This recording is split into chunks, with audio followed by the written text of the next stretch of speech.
Bonjour à tous les téléspectateurs fidèles de Dash Télévision qui nous regardent depuis la région du nord du Cameroun. Bonjour, vous faites bien de regarder Dash Télévision. Vous êtes monsieur fait du jour. Comment on le fait, Myriam Biasso?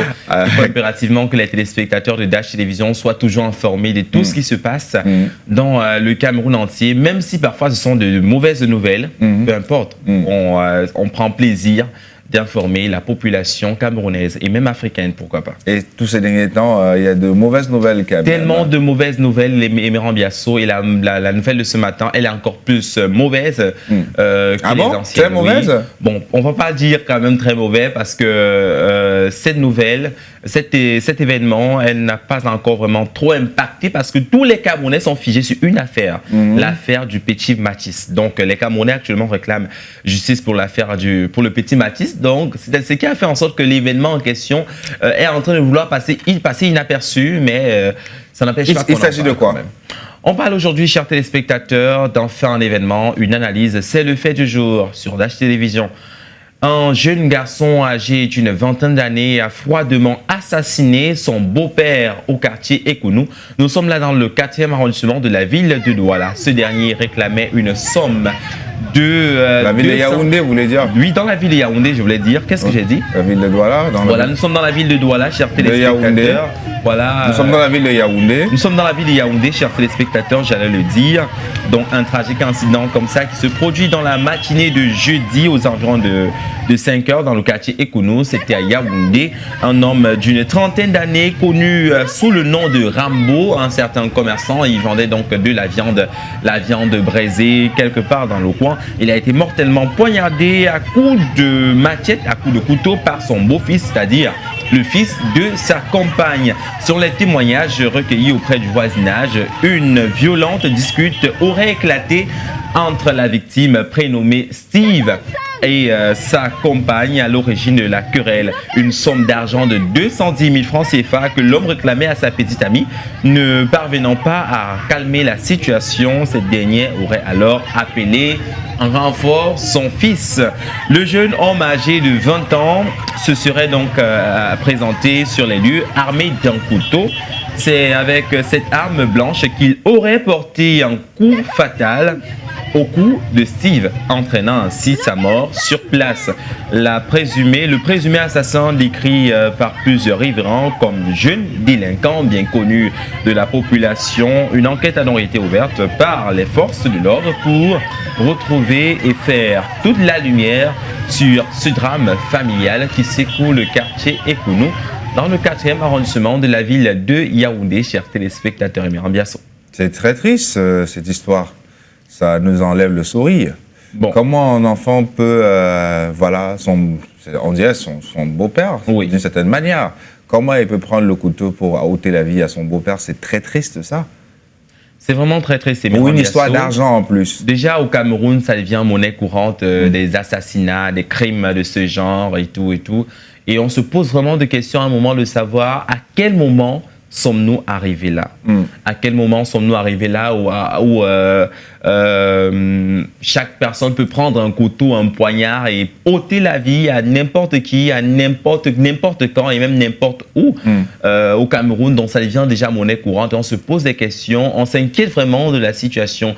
Qu'est-ce que nos enfants vont dire, par exemple, en regardant ces genres d'images? Tout à fait. Qu'est-ce que les enfants vont dire en regardant, en entendant que le voisin, l'enfant de 20 ans qui est son égal, a ôté la vie à son père dans le quartier voisin.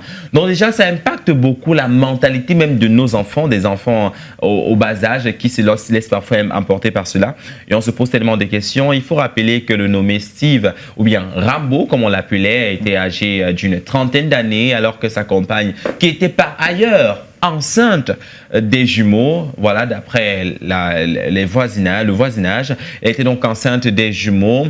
Elle était âgée en même temps de 40 ans et son homme 30 ans. Elle aurait prêté de l'argent à son époux, une somme de 210 000 comme je l'ai dit tout à l'heure, et le monsieur réclamait simplement son argent. Et maintenant, vu que c'était dans une... Elle a prêté l'argent au monsieur? Au monsieur, oui. Et le monsieur réclamait l'argent à qui? À la dame.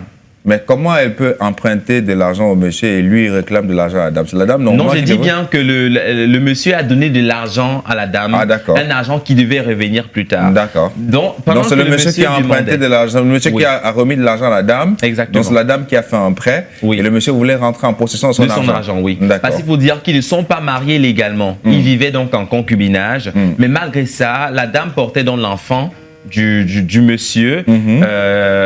Apparemment, c'est un téléspectateur qui veut participer. Non, mais on ne peut pas prendre d'appel maintenant. Donc, directement comme ça, la dame, elle se sentait donc faible. Elle a appelé son fils en renfort. Et malheureusement, ce dernier vient comme ça, armé, directement prêt. Un coup de poignard à l'épaule de son beau-père.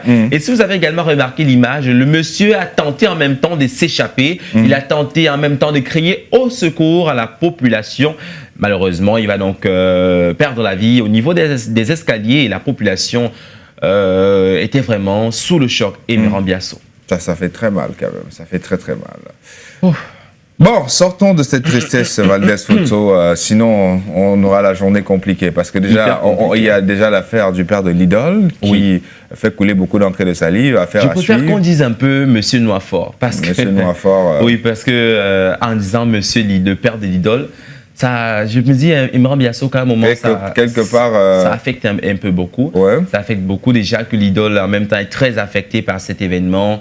Par rapport à son concert, elle ne sait plus où mettre la tête et tout, si il y aura un concert ou pas, parce qu'elle a repoussé le concert. Elle ne nous a pas encore donné une date pour le concert. Elle a repoussé et les gens les internautes viennent sur la toile lui dire que ce concert doit être annulé. Imaginez pour Emerand Biasso, tout le monde vous dit qu'un concert va être annulé.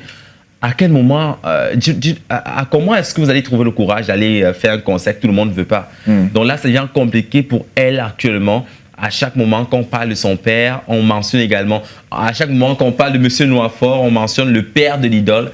Ça devient vraiment très, j'imagine un peu le stress actuellement. Mais bon, c'est ce qui arrive, lorsqu'on a un nom. Lorsqu'on a un nom, ça n'appartient plus.